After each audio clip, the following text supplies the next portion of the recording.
We're starting off with some fire. We got some Blue Devils in here. Yes, sir. Yes, sir. 2 football players, 2 ballers. You know, we got Jordan Moore. What's up, y'all? 3rd-year whiteout. 8 touchdowns, 62 receptions. Yes, sir. 835 yards. Second team All ACC. Hold on. Who Should have been first. Hey. Next year. We can't. Next year. Oh, next year. Okay. Yeah. Okay. Oh, for sure. Who else we got, Zach? Man, we got Jayden Moore. What the heck is up, YouTube? It's me, baby. A mid-year freshman. Just moved in last Kid on the Sunday. block. Duke commit since 2022.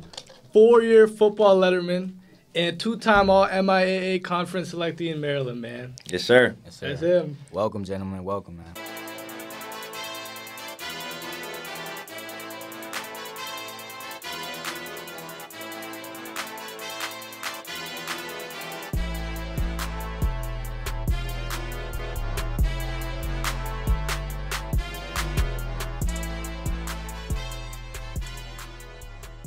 Appreciate you for having Happy us. to have y'all for real. Thank you.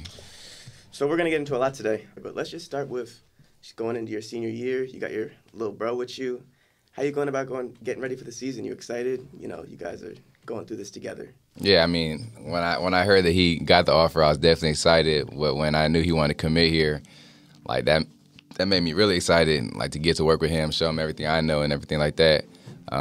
Obviously, we're in a new transition of the football team. When I came in, I think we won like 2 games, and like the past 2 years we won 8 each season. So I'm excited for him to kind of see what this new era is like. You've gone through a lot of change throughout your couple of years here. You had a couple of different coaches. You know, Jayden, even though you weren't here for the change, you did experience it during your recruiting process. So we're definitely going to touch on it a little later for sure. Right. For sure. But I want to go like back to like the beginning, like to the take start. It back to Genesis, okay. Something like that. You know what I mean? Like y'all played a couple sports, you know, growing up. Yep. When did you guys know like football was y'all sport? Like that's what y'all were gonna go with. Well, I knew football was my sport when I got to high school. I was kind of split between basketball and football all the way through middle school. I played with your brother, obviously. Oh, yeah. But then right when I got to high school and started playing with Jordan, I mean, we only had 3 games because it was COVID. But that was when I really realized that I wanted to play football. And also, there's not many, like, 5'9" point guards in the league for basketball. So Bro didn't grow. so I had to switch it up. Marquise, I had to switch it up a little bit. Hey, don't sell yourself short though, bro. Jayden, for the viewers that don't know, Jayden was on the EYBL circuit, Team Mello, out in Baltimore. Yes, sir. He's a letterman in the MIAA conference too, Loyola. You know what I mean? He was a little baller. Do you ever think like what would have happened if you kept going? You too, Jordan. I mean, you know, I met you the first time, you know, Wooten camp. You know, back in the day, bro. Like he was out there hooping. Like I was like, oh, this dude is nice. Like, do y'all ever think about like what would happen if y'all continued, you know, doing that? I mean, I didn't start playing basketball until I was in 7th grade. So, like, football was always my main love. So when I started playing basketball, I mean, it was cool, but I knew I always wanted to play football. So, I mean, maybe I thought about it a little bit in high school, where I could have taken it if I really took it as serious as I did football. Right. But, I mean, I'm happy with my decision. That's solid. Yeah, I mean, I got hurt my sophomore year, like going into junior year, and so I just stopped playing basketball. Sometimes I miss it, but you know, really I miss it when Jordan and I play against each other. Trip down memory He lane. always take me down memory lane. Go boom, boom, boom, fade away, same spot, memory lane. I would start crying. Okay. So he be one of the ones. Yeah, basically he turned into primetime Kobe. Did you ever beat him? You ever beat him once? No, never. Never. That's tough. Puts that chip on my shoulder. Let's talk about early sports, because I was gonna tell the viewers, you know, about the Team Forest days, the WHC Warhawks, bro. They don't really know about that. Matthew going way back. I'm going way back, man. I'm going way back. Like, I want to talk about Coach Percy too. Coach Percy, you know, Pops, coaching a lot of the sports growing up. What was that experience? You know, being able to spend that time with your dad, having that relationship with sports, and then also him being your father. Yeah, well, I definitely spent more time than Jordan because he was always my coach. But he was always good about not being like too much of a coach on me, but more of a dad. And so he wouldn't like yell at me all the time or talk about it outside of sports, and he'd always just encourage me. So that was always nice. And I became really close to him through basketball and football. Yeah, facts. That's his little golden boy right there, Jayden. Did he ever coach you? He coached me rec basketball, 7th grade. Uh-huh. Other than that, no. Okay. He's been spending most of the time with Jayden. True. Yeah. Chill coach? Like chill guy? Yeah, he's like a he's like a strict but not like I don't know. He's strict, but he tries to be cool. He tries to stay hip with the times. Yeah. He don't do it too well, but Like he would say go get water. He'd be like, you got 30 seconds, 30, 10, 9. Oh. Okay. Come back, do push-ups. I said, okay, hold on, this is military? Yeah. Okay. I was gonna say I was wondering how hard he pushed y'all because military and then also he did a little college sports too back in the yeah, he soccer, played right? soccer. Yeah. He's in the Hall of Fame, right? Hold on. I mean, he only tells us 3 times a day. Wait, what Hall of Fame? He went to Goucher College, and he's the Hall of Fame for soccer. Oh, that's what's up. Yeah. Wow, that's a huge accomplishment. Yeah. At what age did it start getting intense for y'all? Like your training in general for football? That's a good question. I feel like now, like for me at least, I just played like for fun. Until high school, we started going to camps and stuff like that. Obviously, like the landscape has changed so much now. People like in 5th grade playing like 7-on-7 and stuff like that. But we just played for fun until it was time to go to camps, and then we started getting recognized and stuff like that. Right. But I mean, my dad and my parents always told us like, whatever you want to do, like that's what you want to do, and we're not gonna force you to do anything, but you're gonna have to work as hard as you can if you want to achieve the goals that you have for yourself. So. What about you, Jayden? Yeah, for me it was probably, I remember Jordan and I both went to the Boston College camp, and the coach pulled us into his office, and they gave Jordan the offer, which was your first one. Yeah. And I was like so surprised because like obviously you work hard, but you never think like, oh, I'm that good. And so after that, it kind of became more real because it was like, oh, if you can do that, I got to do that too.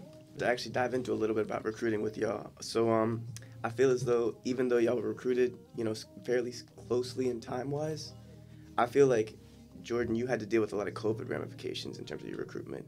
And Jayden, you came up in an age in which NIL was really booming. So could y'all talk about like how that really, affected your recruitment, if it did at all? Yeah, I think both of us actually kind of blessed to get recruited early. I think I got my first offer as a sophomore.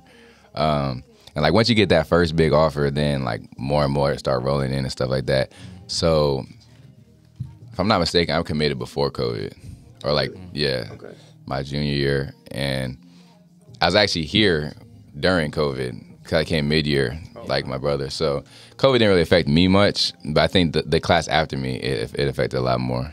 Gotcha. Yeah. Yeah, for me, like a lot of times people are like, oh, don't compare yourself to your brother. But this time it was good because a lot of the coaches knew me because I was Jordan's brother.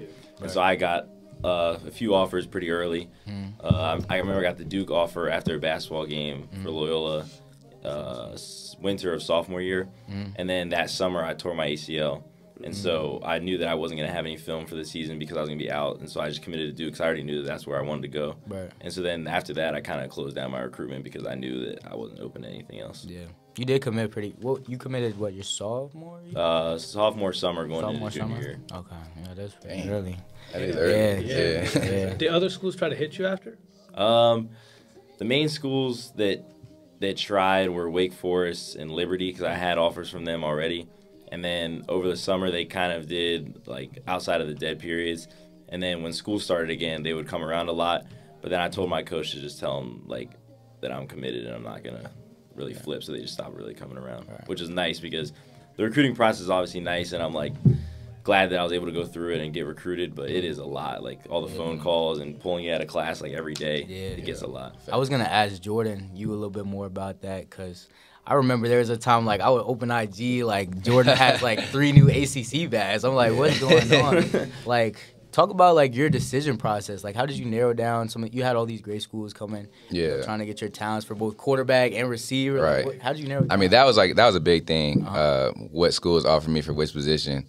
And at the time, I wanted to play quarterback because it was just fun. Like high school, I could just go back there, do whatever I want, like run around. Yeah. So I kind of wanted to play quarterback going into college, and I had, I think, maybe 7 of my 20 were like for quarterback, and obviously high academics. Like academics are big in our family, so I couldn't go to a school that didn't take academics seriously. So really, for me, it was the Ivy Leagues, Duke or UCLA. And I want to be close to home, but I didn't want to go to the Ivies because I don't know. I'm not sure if you guys know, but they don't really give scholarships. Right, yeah. They like give like yeah. Right. So I still want that experience of like a D1 Power 5 school. So that's basically why I made my choice. And you were recruited here as a quarterback, right? Yes. And I played quarterback my freshman year. Yeah. A little bit my sophomore year. Yeah. When I was trying to like make that little preview video that I sent you, I found out there was a video where it was like Jordan Moore, like star quarterback for Duke. It was a spring game. It was Yeah. I think that was last year. Yeah. Yeah. So can I ask, to piggyback off that, what really drove your transition from quarterback to receiver? Right. You know, a specific coach? Was it just you realized your skill set was more suited, you know? I mean, Out or what? when you're a quarterback, you always you don't ever want to think about playing another position. And it was fun playing quarterback for the time I played it. And then Coach Elko came in. He was like, "How do you feel about switching positions?" This was in the spring. I was like, no, I just want to see how the spring goes. So the spring went around. It was a competition between me and Riley. And after spring ball, he sat us both down. He was like, "It's like split right now. Like we literally don't know who's gonna be the quarterback." So we're gonna wait until fall camp. Fall camp, I didn't play as well as Riley did, and so he like floated the idea of switching positions. And obviously, ultimately, I wanted to play on the field and like make plays and stuff like that. Right. So I like deep down kind of want to play receiver anyway, and I'm just really blessed that it all worked out for the best. Yeah, that's crazy that you could have, played in 2 different positions. I mean, people trained Yeah. just to do one, and you just had your pick. Same with you, Jayden. I mean, you did quarterback in high school for a little bit, right? Yeah, I used to play quarterback. After he left, he was the quarterback my freshman year. Right. And then I was my sophomore year. I was kind of training under him my whole freshman year. And then my sophomore year, it was myself and Marcus Hines, who was a year above me, and so we kind of split time that whole year. But then quarterback was so stressful, bro. I grew some gray hairs, bro. And so, like, especially, like, as a young kid, I remember the one game against McDonough, I had a bunch of turnovers, and, like, that just really messes you up, especially as only a sophomore, and, like, the whole game feels like it's riding on your shoulders. And then after that game, I kind of just never really went back in at quarterback, which is great because I was able to, like, focus on receiver. And then now it's good because, I mean, coming in, I'm obviously with Jordan now, but, like, after his games, he would always send me like clips of him and show me different moves to use that would really just help my game. Yeah, it's good now though, cause we're on the field every day. Like we have workouts in the morning and every night. Like we go over stuff. Like, I'm trying to teach him as much as I know, cause I'm only here for a year. So. When did Coach Johns get here, Jordan? Coach Johns got here as soon as Coach Elko came. Oh, okay. Yeah, so. When you transitioned to wide receiver, he was your wide receiver coach? Oh, Coach Zahn? Yeah. They all came at the same time, but yes. Okay. He's my receiver coach. What was your relationship like with him? Great. Like, he's a good guy. We all love him in that room. He's a coach, but he's also like kind of our friend. Like we can joke around with him, like tell him stuff that we don't really tell other coaches. So it's good to have him there. Yeah. So can I ask, with Elko and now Manny Diaz as the head coach, that's back-to-back defensive-minded head coaches. So I wanted to get your input as to like how that's influenced, just training schematically wise. If you guys feel like you've been, used the right way, if not, what you feel like you have to offer next year, in your senior season, you as a freshman. In terms of like us personally or like the team? You could do both. I mean, I'd love to hear your perspective, but I also do, understand like it's the team. Right. I think having defensive-minded head coaches is like the perfect thing for a receiver or anybody on the offense because like they're masterminds at the defense, and we have to go against them every single day. Right. And like those reps in practice, like where we're competing against one of the best defensive coaches in the nation, like are irreplaceable. And the more and more reps you get of those, like the better and better you get as a player. So I love it. Jayden, I wanna ask about your later recruiting process. Like, you obviously have been committed to Duke for a long time, but then, right before, you knew you were coming in as a mid-year, you had a coaching change, you had a lot of, a little bit of uncertainty. Like, what was going through your mind during that time? Yeah, so we were actually, I think, driving back from dinner or maybe even back from Duke when Jordan texted us a picture that Coach Elko left. And so we were all just surprised because this is the first we've heard. Like, obviously we heard rumors every, game, after every game that Duke would win. Like, oh, is Elko going to leave? Is Elko going to leave? Right. But then when it finally happened, I was kind of just nervous because I didn't know like if they would honor my scholarship still because I didn't know the rules. I didn't know if they had to or not, and especially already being committed but not signing the NIL yet or NLI. And so, and that was coming up in a few weeks. So I was like wondering, like, dang, is this still going to happen? Right. But then thankfully, Miss Nina King, the athletic director, had a Zoom with all the mid-years and all the commits and basically said, like, if you stay committed to us, we'll stay committed to you. And then a few weeks later, signed the national letter of intent. And then, yeah, just moved in last Sunday. That's great. Yes, I wanted to ask you, how's it been transitioning into college as a mid-year? You know, how do you really like wrap up high school, come to college, like over winter break? Like, how's that been? Jomo, you could talk about that too. After. All right, bet. Yeah. So it's definitely been weird. I mean, I had to take a lot of summer classes last summer to be able to graduate early and have enough credits. And then it was weird because we got here on a Sunday and classes didn't start till Wednesday. So it's pretty much a ghost town until Tuesday night because everyone was still on break. And then it was kind of sad to leave my friends so early, but I would have had to leave them in the beginning of the summer anyway. And then class has been going well. It's definitely different. Like I've been asking a lot of people, like, do you get homework in college? Like, do you have to read in college? Like all these questions that they think I'm kind of dumb for asking, but we're still getting used to it. But I just say the biggest thing is like your schedule and your freedom. Like you can basically do whatever you want outside of practice and class. And then, like, only taking sometimes 2 classes a day is definitely really weird to me. Right? Yeah. Especially, like, the middays, and you're done at, like, 1. Yeah, like, today I had 1 class and then it was done at, I think, 2 o'clock. And then for the rest of the day, I was just building Legos and going to sleep. Bro, build Legos. That's what I want to talk about on the weekends. Yeah, bro. On the weekends, Jayden builds Legos. Everybody else having fun. That's crazy. Nah, George's showing me a good time around here. We'll leave that up to viewer interpretation. Jomo, we got 45 seconds. I wanted to hear your experience coming. Oh, yeah. Mid-year was lit. It was COVID. We were all staying in the Washington Duke. We had our own hotel room, 2 beds. All the athletes were in there, so it was like a party every day. So it was lit. Like I love my mid-year semester. That's awesome. I remember earlier you were talking about physics and like engineering. I was like, yo. My brother, sometimes you come to a realization that that's not your path. All right, so, y'all, one thing that's booming in collegiate sports is NIL. Yeah. So I wanted to know if that played a factor in your recruiting and also if you feel as though Duke has provided the adequate resources to educate y'all to maximize the amount of money y'all can make off of NIL, brand deals, and whatnot. Yeah, I think when I was getting recruited, NIL really wasn't a thing until really like 2 years ago or last year.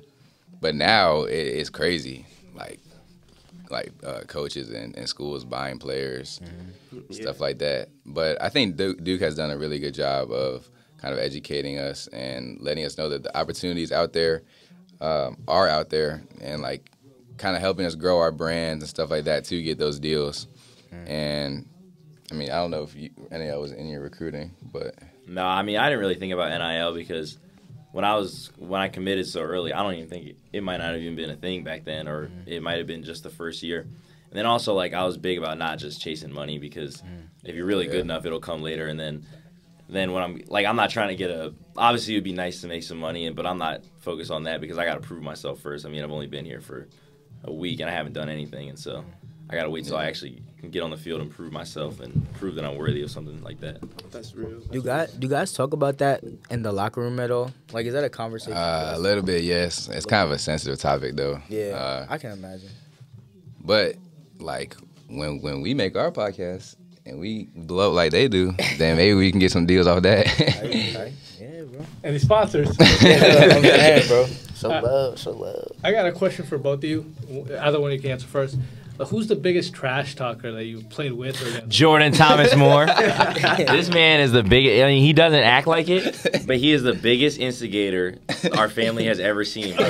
Like, he's the type, like, you'll be getting in trouble, and your mom will be yelling at you, and he'll be over there like this, like this, and he just talks trash, like, to the point where when I was young, probably like under 10, I would play him in sports or anything. I would cry every single day, every day. And now, now it's like that's nothing can really get to me that hard because he just made me cry all the time. And I'm like, bro, but you'll never know that.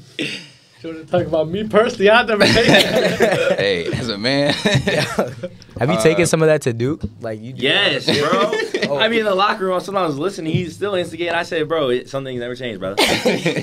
On the field too. Yeah, on the field, everywhere. Trash talking? Practice, everywhere. What's the coldest line or that you can say on the pod? What's the coldest line you've dropped on somebody? I mean, an appropriate one, like, let me think. Yeah, we family friendly, bro. Keep that. Yeah. I'll probably like say like I don't like go crazy like that. I like more like chill stuff. Like if they're playing zone all game and then one play they play man and like run a route against them, like, oh, okay, so that's why y'all don't play zone. That's why y'all don't play man. Like that makes sense. But like other stuff, like we'll probably keep that off the podcast. That's cool. That's cool. You be talking trash too, Jayden? I don't like to start trash, but I like to be like annoying if I talk trash. Like if we're winning, like I'll just be like, and they're talking trash, I'll be like, oh my god, what's the score? Oh, I forgot we're scoring.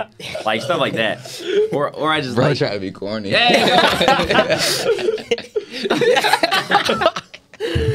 No, but like I don't like to start trash because like if I start trash them, it feels like they're gonna play harder. So I just like to. Okay, Just be yeah, quiet. bro. People That's be playing real. defense. But y'all are at practice, right? I am. Yeah, we talk so much at practice. Like the corners and the receivers, it's every day, all the time. Who's the biggest trash talker like on the team? On the team, Yeah. I would say it was Aeneas Peebles, but now, and it was also Al Blaze. He talked a lot I of can trash. believe that. Yeah, I can really believe that. He be rapping sometimes.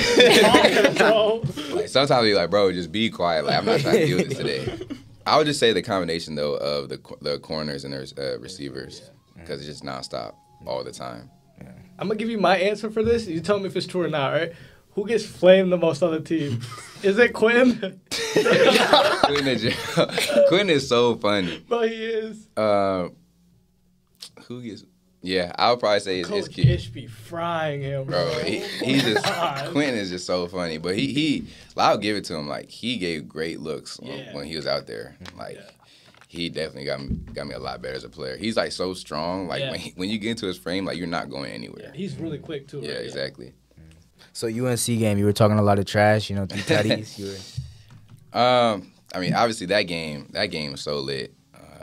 talk about Dropped it. a hat First, trick like on him. yeah, like Ew. first year I didn't really play much. I had like a couple snaps. Second year I didn't play well at all. Like I think I had like 2 catches. So like this was like the year that I was like, okay, like I'm finna like show him like this is not like not a joke. I actually started off the game. I dropped the pass and I was kind of mad. So like I had to make that back up.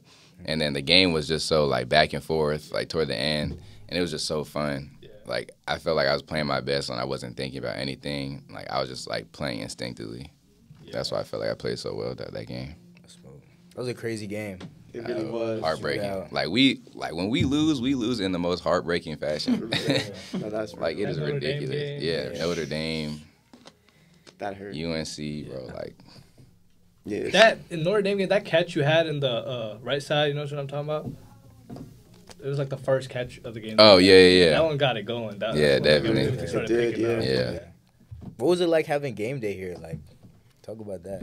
Yeah, that was like so lit. Like never before. I don't think ever before at Duke. I don't think. Yeah. First time.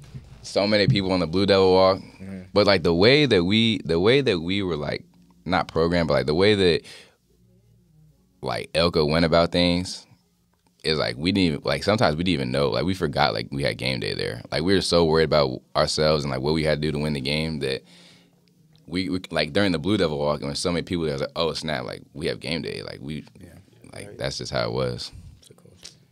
Wanted to ask a little bit about, mid-season. Unfortunately, Riley went down. Yeah.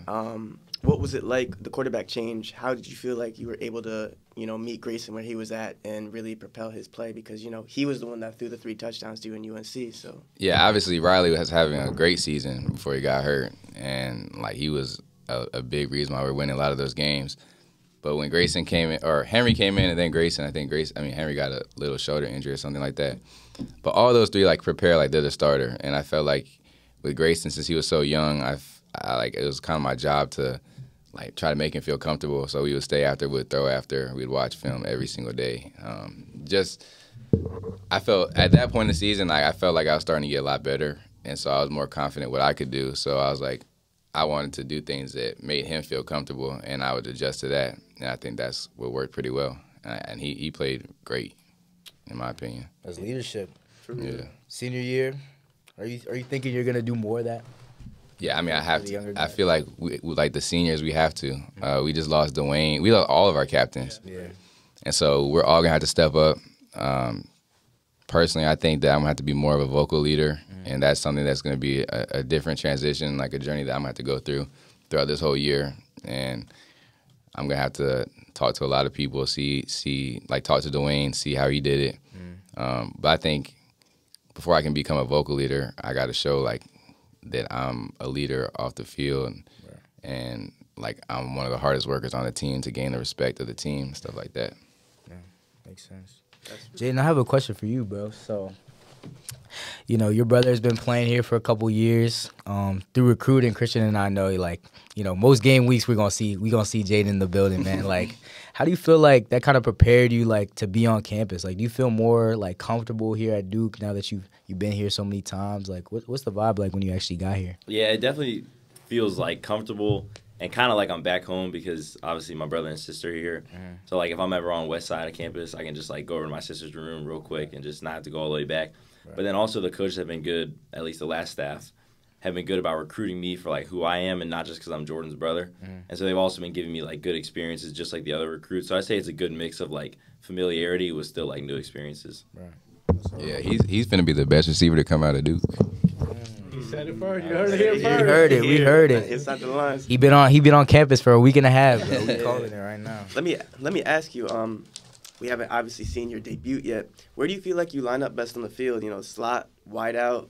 Where do you feel like your strengths will be maximized within this offense? Well, obviously I'll go wherever they put me, but I like going in the slot because I like being able to catch the ball and having space.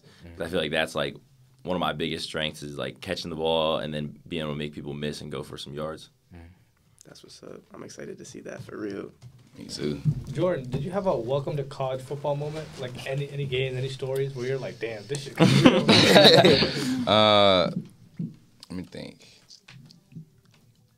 I mean, to be honest, like really all last season, because I was switching positions and like, yeah, it's cool. Like I switched positions in the middle of camp, but like nobody cares about that when you're playing the game. Yeah.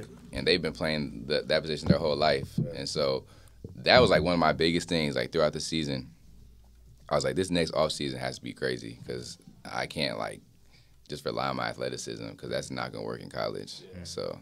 How did the team morale shift from the Clemson game and then after the Notre Dame loss? Because that was like... Yeah. I mean, it was tough. Like, the way we lost was so heartbreaking. Yeah. But who did we play after Notre Dame? We had a bye and then I think it was NC State. Yeah. So we had one loss. One loss. Yeah. So, like, obviously we lost, but it was like they just went toe-to-toe with Ohio State, and we just went toe-to-toe with them. So we were confident, but... I mean, a loss is a loss, so we didn't really want to take that in too much. But there were some upsides of it, and then we had the bye week, and then we won at State, so we're still feeling pretty good. Yeah, and then that FSU game was a tough loss. Too. Yeah, tough loss too. That first half was tough though. I know. I remember watching Chandler with the pick six. Yeah. Yeah. Like we felt like all last season, we felt like we could play with anybody in the country. Yeah. How do you feel like you carry that over to this season? I mean, obviously you guys have a lot of new pieces coming in, and y'all have had some shifts, like people going out as well. Like, how do you keep that same sort of mentality? I mean, we were on the, like I said, you know, he's staff's a manager, Christian's recruiting. I felt like every time we went on the field, we're like we're about to win this game. Like, Exactly. It wasn't really a doubt. Like, Exactly. and it wasn't fake either. Like, but like, how do you feel like you give that to the new guys that are coming in and going to be a big part of the program? I think it's just the culture that we established these past 2 years. Like the mindset, how hard we work. We just like can't like really fathom why are we going to a game and think we're gonna lose? Like that's just like what we think. Like it doesn't make sense. Right. Like our coaches prepared us so well, and then we just like ready to play. And we work so hard in the off season that the games that we get to play is like the most fun ever because we don't want to go back to the off season. Hey, talk about that a little bit. Wasn't first couple of practices have been like what this week, right? Yeah, first lifts of this week. Yeah. Jayden, how do we feel, man? College, what do we feel in the first couple of lifts? It's the sorest I've ever been. And we haven't even so they split us up. The older guys we're all in different lift groups. Like I think there's 3 lift groups, and we're in the earliest one at 6 every morning. Oh.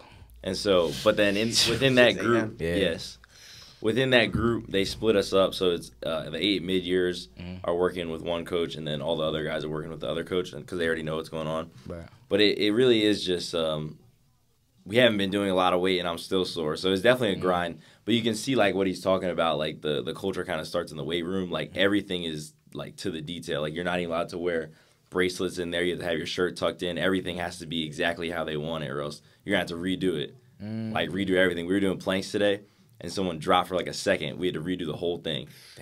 So it's like it's really just attention to detail, and it is a grind. Like you want to go to sleep early before you get to that lift. Right. And tomorrow's about to be our hardest lift of the week, so Pray for us. Would you say this is like the hardest workout you ever had? Yes, I'd say like these like few days of learning are harder than any workout I've ever done. for real. Yeah. Dang. Wow. Did y'all do stuff in high school, like at Loyola, or have any? Yeah, we lifted in high school. We did lift with remember we lifted with Mike. That was so hard. Our old coach was at high school. He's a young guy. He used to play quarterback at UCLA, and his workouts would be crazy. Yeah. But like, I mean, we would lift at high school, but it was like it was kind of just up to your own because practice would be after school, and they really weren't allowed to keep you too late after school, and so yeah, it was kind of just not as hard as this. Yeah. He hasn't even seen anything yet. Yeah, For real. exactly. Yeah. So on the tips of preparation, I feel like being a Duke is huge, and one of the biggest parts of that with football is watching tape. From the collegiate level, even in high school as well. So I wanted to know, like, in watching tape, what do you guys look for in opposing DBs? For strengths, for weaknesses, how to exploit them, and whatnot. Yeah, first, like, the first go-around, we'll just watch, like, their technique and everything, and then we'll break it down rep by rep. There'll be times where we watch the same play, like, 100 times and see, like, what they do on the snap and everything like that. And our coaches, our receiver coach and the assistant receiver coach, like, we would be in there. I'll be in there, like, from like 8 to 10, 8 to 11 every night. We're just watching like tape, and I feel like that's what helped me get so much better is understanding what these DBs do and what we can do to beat them. And then really the preparation is getting on a schedule and following it. So like every day from 8 to 11, I was in the facility. Yeah, Mondays and Tuesdays, I would sleep in there, and like that just helped me get into a great like rhythm and groove of like everything, so I could feel confident going into the game. That's real. What would you say your experience with that has been in high school? Yes, I'd say in high school it's a lot different because you're more just watching the game to see the overall schemes. But Jordan's been teaching me, and we're gonna sit down more to watch film like at the college level and see how to really break it down to like you're looking at specific positions and less just like overall teams. Right. What are the biggest few pieces of advice that you've given Jayden, like coming in, like being a student athlete, being a football player? Like, I think the fact that we grew up together, he's very competitive and like he has a really short temper. So like I told him like what we're gonna do is gonna be really hard, and you're not gonna get it at first. And like with the stuff I'm trying to teach you, you're not gonna get it at first. So you can't like put your head down because. One, I wish I had somebody here that was teaching me this stuff when I got here so early. But I mean, I know it, and he probably knows it too, but like there's no limit to what he can do. And so I know he knows that, but like potential is only potential until you put the work in. So Absolutely. But what was your relationship like with Coach Trooper? that's my guy. Coach Chu was my guy. He was like the heartbeat of our team. Yeah. That's Like- the coolest Cowboys fan I know. Yeah, diehard Cowboys fan, even when they lose. But like I went to his house for Thanksgiving. He invited me too. Yeah, my sister told me about that. I was like, yeah, he's such a good guy. Like, he didn't have to do that, but he was like, yeah, you can come to my house for Thanksgiving. Bro, my sister was like, yeah, he missed he missed Thanksgiving with his family to go to practice. I was like, wow, that's commitment. But yeah, Coach Chu, that's my guy. Like I wish him the best at A&M, and like whenever I need him, like he's one call away. Yeah. Coach Troop favorite saying, if it's free, take 3. If it's free, take 3. he has a couple of sayings. What are some of his other ones? There's a safety one, the potato. I forgot. Oh yeah, like if they give you a potato, do you make fries or something like that? Yeah. Like Yeah. he has that's all he speaks is sayings. That's Yeah. Like Jalen Hurts, bro. Jalen Hurts. Yeah, I saw the video on I think football, the Instagram Oh, like the did a True little Bizzle? bit. Yeah, Yeah, True that Bizzle. was I so seen funny. I seen that. The locked in, not clocked in. Both of you guys, do you look at any NFL receivers and like model your game after them, take some of their moves? Like, I would say we watch a lot. Like, do you know Stephen Barnett, assistant receiver coach? Me and him watch a lot of film together. So he kind of just compiles like the best like clips of kind of underrated receivers. We like to watch the underrated receivers. What are some names that you think? Like Cooks, Brandon Ayuk before he like went off. Tank Dell. I mean, he's not really underrated right now, but he's ridiculous. Like we have to watch them and like pick out. He'll make cut ups of like one thing they're gonna watch. So like if it's a dynamic one, we're gonna watch like the best players do the dynamic one, like a release, and see how like we can add that to our game. And then every week we watch it's on YouTube, like the 101. the 101. Yeah, I love that I one. know about it. Yeah, I watch that in class a lot. Yeah. But it's Okay. it's like when you start watching film, I don't think I took film serious until like this year, like this season, as serious as I should have. And when you start watching, it's like you really become a student of the game. So like even if you're watching YouTube, like it's like dang, like he just did that. Like why did he do that? And like how did it work? Yeah. And I think that's the beauty of playing receiver. It's like kind of like an art. Yeah. So if we were to go back and look at all your clips from this year, would there be any specific NFL receiver who we could see the most in you, in your moves, in your thinking? You know, really. I don't know. I think it's kind of too early to tell. There's like no really like receiver I model my game after. I just try to like take the best from everybody, Right. and I guess my goal is to be modeled after. Yeah. If I get good enough like That's that, true. yeah. What That's about hard right there. What about you, Jayden? Yeah. That is hard. I like that. What about you, bro? I don't model my game after anyone specific, but I kind of like Tyreek Hill a lot. Jordan and I always talk about how he's so unguardable. Because he's so He fast. just zooms past. And it's like, and I think that as a shorter guy, like you got to have something to bring to the table. I think that that's something that I could definitely work at, is just being so fast and also having good moves, but just being so fast that no one can guard you. Like they sometimes put two people on him, he just runs right past both of them. Yeah. I think we were like the same speed when you were a freshman and I was a senior, something like that. Like He moves. I just conceptualized what that really means. Learn, my guy. Yeah, he moves. Since we're talking NFL, is NFL the dream for you, Jordan? Yes, Yeah. definitely. I'm gonna try to work as hard as I can to have the best season that we can as a team. But yes, that's been the goal and the dream since I was so young. And it's so weird, like how like your dream, like your childhood dream can like turn into like a real attainable goal, and like and it's like right there. So I'm just trying to do my best to like be in the moment, but understand that like it can really happen. Yeah. What about you, Jayden? Yeah, I'd say that it's definitely a dream, but it's going to become more like reality. Like right now it's just a dream because I haven't actually done anything in college. I haven't actually played anything. I haven't actually gone against anybody. And so once I get out there and I'm able to feel it out and just see how good I actually rank up, then it'll become more like oh, this is something I can get. Heard you. I guess the last question I wanted to ask y'all is like, what do you think are the main things y'all want to address? Like you guys have a couple months now until the start of next season, like basically almost a year. Like what are the main things you guys are going to work on, think about, kind of cover between now and, next September when we're playing some more football? Well, I think that for me it's definitely just getting better technique on my routes. Like in high school, it's easy to beat a lot of people with just speed, and like not everyone's just a football player out there. They might be playing other sports and just play football just for fun. But like now, just working with Jordan and the other receivers and the coaches, it's like I really got to work on just route running in general because everyone out there is a football player, like a D1 football player. So I think that's my main thing to work on. Yeah, I think my thing like this year is just finding something I can do every day to get better at, and like not making it too complicated. So like there's 5 things I want to get better at. I'm gonna do it every single day and see how much like I can get better. Because there's really no like the importance of like hard work and like consistency, and is like so undervalued, and like I think I saw that firsthand like this season. But like always in my mind, feeling like I'm behind. Like if like we have our workout in the morning, like we have our workout at night, just like me and my brother.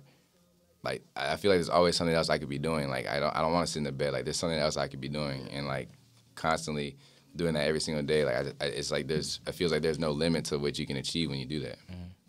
Yeah, so it's a new era for Duke football yet again. Diaz days. I have a lot of respect for Coach Diaz because I know Penn State's been like a powerhouse in defense while he's been there. So I want to ask, from the Duke football perspective, but also from the Moore Brothers perspective, what can we expect in 2024? A lot of fun and a lot of wins. I mean, the way Coach Diaz carries himself, he expects excellence, and he's going to push us to be excellent. And one of his main things is he wants us to have the most fun we can, and I can't imagine anything more fun than winning. So, yeah, that's real. Yeah, I'm just excited to be able to learn a new coach. Like coming from high school, obviously you have the same coach for a while, and I've known that coach all the way since Jordan was back in 8th grade. And so just learning a new coach and a new style, that's just gonna be exciting for me. And I love Coach Diaz. Like in our first meeting, he used a lot of like analogies that you wouldn't really expect, like the hunter-gatherers and all these random things that make sense, but from the outside looking in, it kind of looks weird. But, yeah, I mean, I like him. He's a good guy, and he's definitely intense, but a perfectionist, but I like that. Yeah, you need something like that. Yeah. What did he say when he came through? Like, obviously he's entering a new program. He came before the bowl game, right? Before He was there for the bowl Yeah, game. he was there for the bowl Like, game. what were kind of things that he said to like a locker room of guys who are accustomed to another style, another dude? Yeah, I think the main thing that I took away from his meeting was that he wanted to listen to what we had to say. And usually when like somebody comes in, they want to like force their agenda or force their ideas onto us. But he like met with every single one of us one-on-one, and was like, what can we do to make this experience better? And then after that, he just went to work and tried to take the main things that we can do to make the experience better and try to work to get those done. But like he's a listener, and like from what it seems and what I've heard from a lot of players at Penn State, like he's a player's coach. Everybody loves him. So I mean, I'm just so excited to get to work. That's awesome. Yeah, I really like the staff moves he's made, in part because it's a lot of variety. A lot of different from schools all around the country. Do you feel like those staff changes have reflected what the players are trying to strive for in this program next year and in the coming years? Yeah, I mean, I think it's something new. But obviously, I'm going to give so much credit to all the staffs I played for because they're great coaches in every single one of those staffs. But yeah, it seems exciting. Like the offense seems like it's going to be very exciting. And I'm just so excited to play like with my brother and like win some games. That's gotta be a special feeling. Yeah. For your last year too. Yeah. We're excited to see you play, man. I just wanted to say appreciate y'all for coming on, man. Appreciate you for having me. Excited to see what y'all do next year, 2024, man. And we really appreciate y'all. So thanks for coming on. Appreciate y'all. Hey, Thank you. Hey, real quick before y'all leave, plug the NIL. Hey, make sure y'all go get your shirts. The link is in my Instagram. His will be coming in like a year or two.